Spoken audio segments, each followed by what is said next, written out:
Hey, Inspired Tribe, my fellow freedom lovers. How's it going? It's John Nolan here. Thank you so much for tuning in. Thank you for being here with us.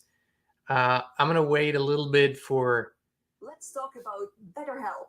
If Now, you ever feel hold on. anxious, Something came depressed, on here. stressed, overwhelmed by the world being Let me very much see. on fire, Somebody's talking to us. I'm sorry about that. Here we go. All righty. I'm going to just let a few people jump on here.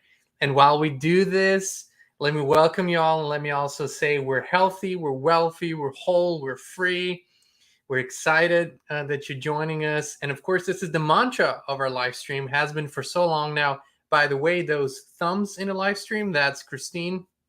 The comments that you see if you're on YouTube. Also, welcome to everybody on Rumble. Thank you for tuning in.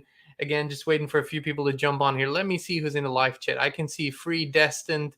I can see Bobby. Welcome. I can see Who's Here Flatty. I can see Peter. Welcome. Then XOX. Welcome from Gran Canaria. That's beautiful. Johnny, good to see you. Amberly, thank you all for tuning in. And as always, we're going to take a little journey. It's such an interesting world we live in. I mean, we took this thumbnail today just because it's an interesting observation. You know, why are there clouds behind the moon? Why are there so many sites across the world where you have remains of giants? Why are there inexplicable artifacts, huge artifacts from the way past that show symbols and show technologies and show even construction that we can repeat with modern technology today?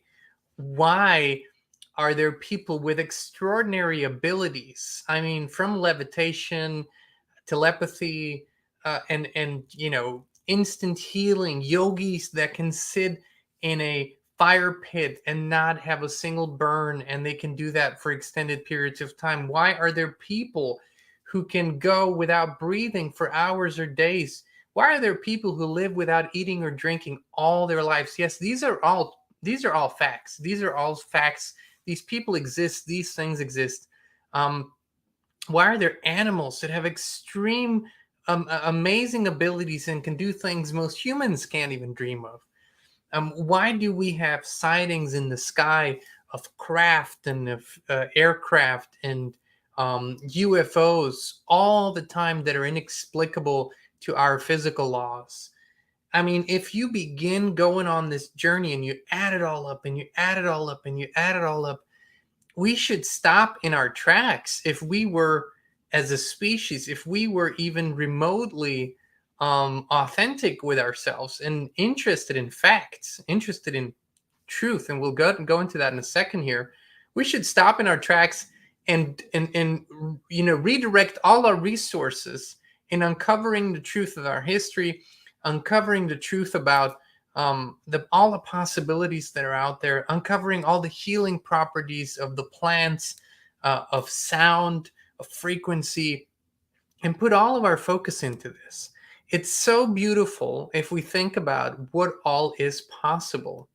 So clouds behind the moon, and there are, I mean, I've seen it with my own eyes. I've seen so many photographs and videos. There should never be clouds visible behind the moon. There is no effect that could possibly explain why you would see clouds behind the moon. The only thing could be that the moon isn't what we think it is. And that, of course, has been a discussion not just in this century. There has been a discussion for a long time. And before I go into what I think could be one of the solutions in the strangest world we've ever could find ourselves in, from simulation theory to the reincarnation trap. I mean, what is coming up? Non-player characters or backdrop people. Well, everything that's coming up, it's increasingly difficult and challenging for a lot of people to discern, distinguish truth from fiction or fact from fiction. And there's an interesting definition by Steve Siebold. I don't know if you know him, but he's written books on mental toughness and strategies. And I mean, kind of in the realm of Tony Robbins, but a little different. And he's been around for a very long time. But what I find great is his analogy on truth versus fiction. I think I shared this before, but for those who haven't heard it, is he says, okay, let's say you have two suburban moms, right? They live next to each other. They're neighbors in your average neighborhood.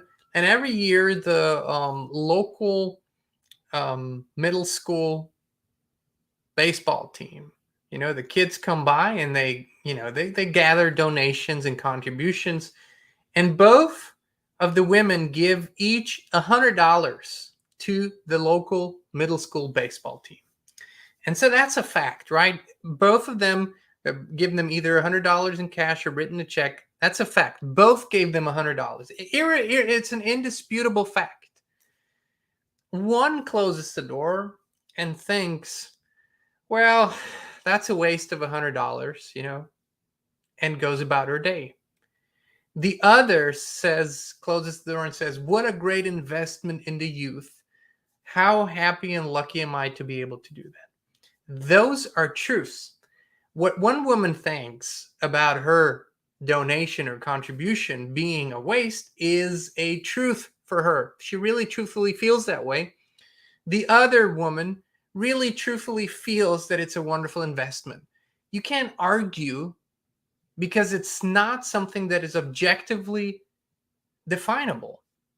They feel the way they feel, and for them it's a truth. But that doesn't change the fact that they both gave $100. I think this is, I don't know if these two words, fact and truth, should be for all times defined this way, but it's a great way when you do research, when you look for stuff, it's a great way to distinguish what is the truth that I perceive and what is a fact. Now, the truth that you perceive and how you feel about something doesn't make it wrong or right. It's just how you feel about that particular subject. For you, that's a truth. I hope that makes sense.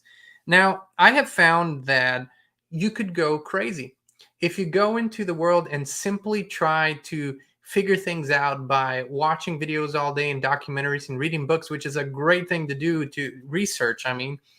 But if you try to do that, if you try to figure out the moon, the clouds behind the moon, if you try to figure out the secret space programs and the cabal and the deep state and the shadow governments and the New World Order and the hidden healing technologies and free energies and the Tesla coils and all these millions of things that we all are interested in, you could lose your mind. If you approach it simply with your mind, you could literally lose it, because in this quest, there are so many illusions that were created and put there to keep us in this loop. And so one thing that I found so important is the grounding and the introspection. Go and find a place that is so authentic to you and your life that nothing or no one can mess with this. And for me, this is a place which I call it meditation, doing it. But again, meditation has now a religious connotation, but it isn't a religious thing. It's a spiritual practice, a discipline where you detach from your senses. The whole idea of meditation is to detach from your physical senses, which have a limited capability of perceiving the reality around you. There's only so much light you can see with your physical eyes, and that's very little compared to what's out there. It's 1% maybe that you can perceive, compared with what's out there. Same with the audible realm. What you can hear is only a small fraction of what's actually out there, the frequencies. Same with your taste and touch and smell. We are limited in these senses. And so when we try to interpret truth and fact and reality with simply our physical senses, we fall short every single time, and we get frustrated because we only get fractions and fractions of the picture. But when we go within, and what I mean with within is we detach from the senses, we let the senses be senses, and we go in the place that is eternal. It is an eternal place, because what happens is when we go within is we connect with higher spirit. We connect with something that is outside, or all-encompassing, if you will. And I believe it's the only compass for us in life, the only way to really navigate is to go and do that. And I know people feel very different about this. You know, some people say, well, that's that's the devil's work. I think it's all just bullshit. I mean, if you call it prayer or meditation, if you call it calmness, peace, tranquility, but this is the realm where a new universe opens up to you, because you are not this physical being. You're not this body. I mean, there's so much evidence that points to that, least of which is within a matter of a few years, every cell of your body will be different. It will have renewed itself. So you are, even physically speaking, not the same body that you were a few years ago, that your body has completely changed out all of its cells. That's very interesting. Every organ has reproduced itself. Every hair, every skin cell, everything. But when people say my knee hurts, isn't it interesting? My knee hurts. They don't say I knee hurt. They say my knee hurts, acknowledging that it is a part of their experience, but it's not all of their experience. And so the place that I always encourage people to go to is a place that is not the body, it's not the senses. Actually, as a matter of fact, there's a beautiful mantra that you can use to put yourself in that state. As when you go into meditation, you go, close your eyes, you take a few deep breaths, and breath is really, it's really everything in that in meditation. And you go, I'm not the body. I'm not even the mind. And if you repeat this mantra over and over and over again, you will get into eventually what I call, or we call, the gap. And it's a really, really powerful place, because all of a sudden you are open to all the information that is in the field. And the field is something that connects everything. We talk about this quite a lot. It's something that has all information in it. And when you go into this gap, into this field, you feel, sir, all of a sudden you feel like everything. You feel like you're part of everything. You feel connected to everything, which makes so much sense, because we are all information. We're energy, and our physical appearance is just that. It's an appearance. And there are people out there, like I said in the beginning, that can transcend that appearance. There are people out there today that are 500, 600, 700 years old.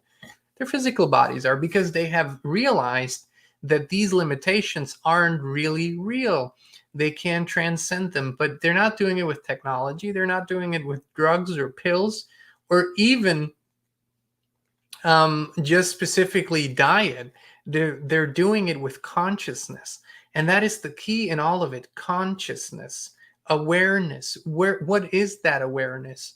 Which part of us is it that can transcend the physical limitation? Who is it? What is it? This is the greatest quest, because when we go and connect with that higher part of ourselves, all of a sudden we really can discern fact from fiction and truth from lies. We become really great at doing that, because we've been given this system. But today, it's physical feelings that we mistake for this divine intuition. Physical feelings are hormonally driven. And when people say, oh my God, I feel like I don't feel like doing this, this is bad for me. It's when people start, losing weight or exercise after a few days of the euphoria hormones wearing off. There's going to be habitual hormones that's going to kick in, the hormones that are your body's a program. So the program's going to kick in and say, oh my God, it doesn't feel right to go to the gym.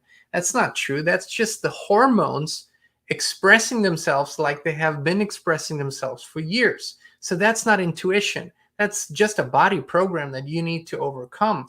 And so we need to learn to distinguish between the body program that runs us and is harmful because it's a program that we are not aware of anymore, and the actual intuition, which is divinely guided. And that's a whole different thing. That's the truth meter, the fact meter, the divine intuition, versus the body program is just whatever we teach it to be.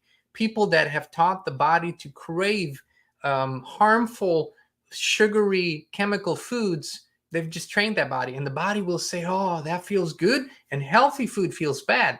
Well, but what a bunch, it's bullshit. It's just a program of the body. So we need to be careful that we are not victims of our body programs and rather become the master of our body programs again. And so when people say it doesn't feel right, be careful, because if you're speaking of your body feelings, of your hormonal feelings, which are chemically induced by your hormones, that's not intuition. That's not divine guidance. And so divine guidance, that's why when people go into the more spiritual disciplines and practices to purify themselves, fasting is something they do, because then you don't have as much chemical influence constantly, and you can clarify and purify that process. I find this to be a very beneficial process, but you need to do it right. And I would suggest that you first do your due diligence. And most people cannot go into a state of fasting for 5 or 6 days or whatever and just drink water when they go about their normal days. This requires a more mindful, conscious daily routine. And this has proven in our lives really to be the key. It wasn't, I mean, all the knowledge, the research that we've done into figuring out of things that are going on in the world have been led by this inner guidance that came. It's when divine guidance pulls you or pushes you in a direction, or puts people in your life and puts people in front of you and gives you facts and truths. It's a whole different thing. And then you do not lose your mind because you trust in this higher direction, in this higher guidance. So prayer and meditation, when I say prayer, I'm not talking about pre-given prayer. I find it quite problematic that we should repeat mantras mindlessly. I'm not saying there aren't great, wonderful prayers out there, but not all of them are beneficial to you. A lot of them were purposefully invented or changed so they would have a different effect on you. As a matter of fact, I would suggest that a prayer of gratitude is the most powerful one, because gratitude is such a deep connected feeling. When we are grateful for things, we expand our awareness, we expand our heart energy. I think it's very, very powerful. So prayer or meditation to me is the basis of it all. It's also the only thing how we will remain sane through this insane process that is now happening, as all the lies and all the evil and all the deception and all the violence and the hatred and the whatever else word you want to find that has been around for such a long time, it's all being uncovered. It's all shown itself. It's showing itself to us because we are uncovering it. And we need to be in a very balanced and very healthy, both physically, spiritually, mentally, in all areas. We need to seek health and a healthy, balanced state that will allow us to actually live and thrive through this time, as many people will go completely insane. They will lose their minds because they're so disconnected, and the world around them won't make any sense anymore, as it has been the case for so many people. A few things that I would suggest just something as a little bit of caution, as in certain treatments have become very prevalent over the last years. With the effects are now showing themselves. So people are becoming more erratic in their behavior, unhinged, violent. You can see it in traffic, just people having a hard time driving properly, very quick to be aggressive. This is going to increase because of the disconnection. That's why we emphasize the connection, and why I say the basis for everything that we do is a healthy, authentic, and intimate relationship with God, the creator, not necessarily the creator of this simulation. Now we get into this very critical territory. There very well might be a creator of this simulation, this particular experience, that I don't believe is prime reality. I don't believe this is prime Earth, what we're experiencing here right now. I don't believe this is the what the creator had created. I believe this is a layer, and we are now figuring out how to exit this layer. It's been quite a journey to come to this realization, and on and off I struggle with this at times. I'm out in nature and I love being in nature, and I feel so connected, and it feels so authentic and truthful. And then I think it can be a simulation. It's so powerful. It's so beautiful. It's so divine. So I don't claim to have truth on this, but I do at the same time feel that at the very least, this is something that's been coming through over and over and over again. At the very least, I feel there is a grid. I almost feel like there's prime reality, the prime earth, which is a lot like what we see, but much, much more beautiful and easier, lighter, right? It's not all this heaviness. It's lighter. It's almost crystalline. It's beautiful. And on top of prime earth, there's an artificial grid. It's like a electromagnetic field that's being projected on prime earth that creates like this mask or this fake layer, makes everything heavier, dense, difficult, dark. And I think sometimes we're literally breaking through the layer. We're sticking our head through it. We're raising our vibration consciousness, and all of a sudden, for a few moments, for a few hours or days, things feel incredibly light and beautiful. And then the grid intensifies again, because this is a push and pull. This is the real war, I think, that we're in, if I can find the right words to describe it. And so when we raise our vibration, when we go within, when we really connect with our creator, we rise above this grid. Eventually, I think we will break it. We'll from within, we will destroy the grid. And so I don't think we will necessarily have to physically go into a different world. It will reappear right where we are when we do this work. And part of this is also with a very balanced being realize, acknowledge, and discern. We need to realize what is dark and evil and fake, and what is real and beautiful and light. I mean, there's just no way around it. This truth and fact seeking is so incredibly important, because the devil or Satan or these dark energies, however you want to call it, these are just names for one and the same thing. It's the trickster. It's the trickster is a figure in all indigenous cultures. Every culture has it. Every Native American culture has it, and all other. A trickster, someone who wants to deceive you. They can appear to be an angel. They can change their appearance, and they trick you. They lure you in. I mean, they can't control your free will, but they lure you in, and they appear to be something they're not. And this is why you can't, only with your mind, you can't really have that discernment. You have to have a spiritual connection.